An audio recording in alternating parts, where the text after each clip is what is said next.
marks a grim milestone for the world.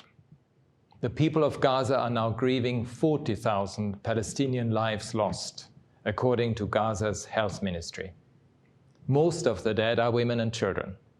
This unimaginable situation is overwhelmingly due to recurring failures by the Israeli Defense Forces to comply with the rules of war. On average, about 130 people have been killed every day in Gaza over the past 10 months. The scale of the Israeli military's destruction of homes, hospitals, schools, and places of worship is deeply shocking. Well, Steve Sosebee is the executive director at Heal Palestine. That's the charity which supports children in Gaza. He joins us now live from Ohio. Welcome to the programme. Your thoughts, Steve, as we reach this awful, grim milestone, the official death toll of more than 40,000 Palestinians killed since October the 7th.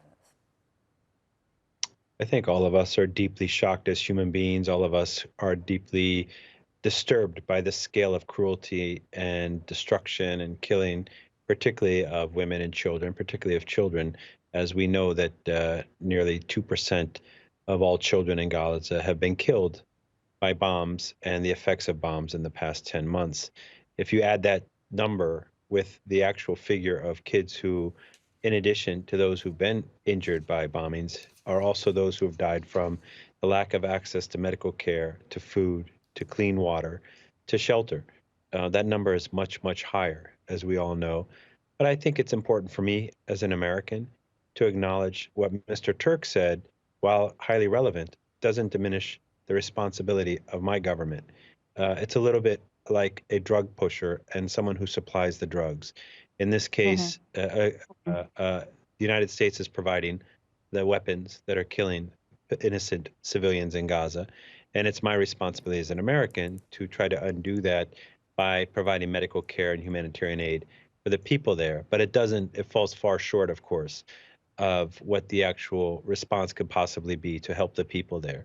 Mr. Turk, with all due respect, should acknowledge the role that our government plays, the United States government plays, in providing the weapons and enabling this destruction to have taken place.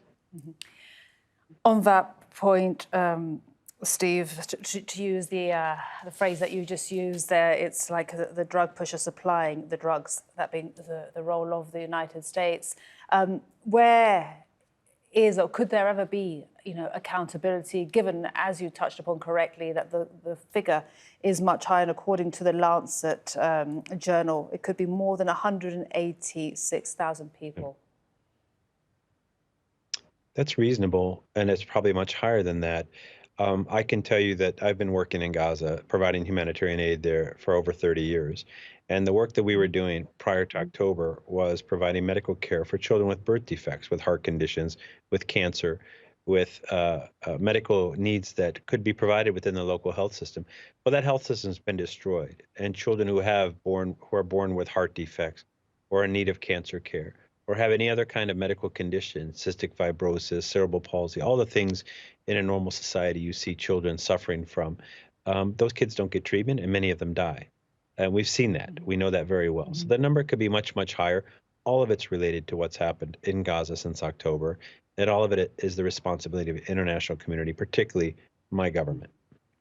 So that accountability, my question, that accountability, do you ever expect to see any accountability, given, as you said, it is the US being the drug pusher supplying the drugs? Of course, we know it sends and has sent billions in military hardware to Israel and continues to do so.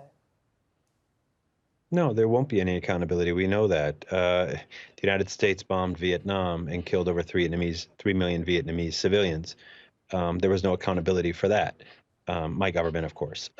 So there's never any accountability for the powers who are able to set the rules and enforce international law. If there's no enforcement of international law, then there's no accountability.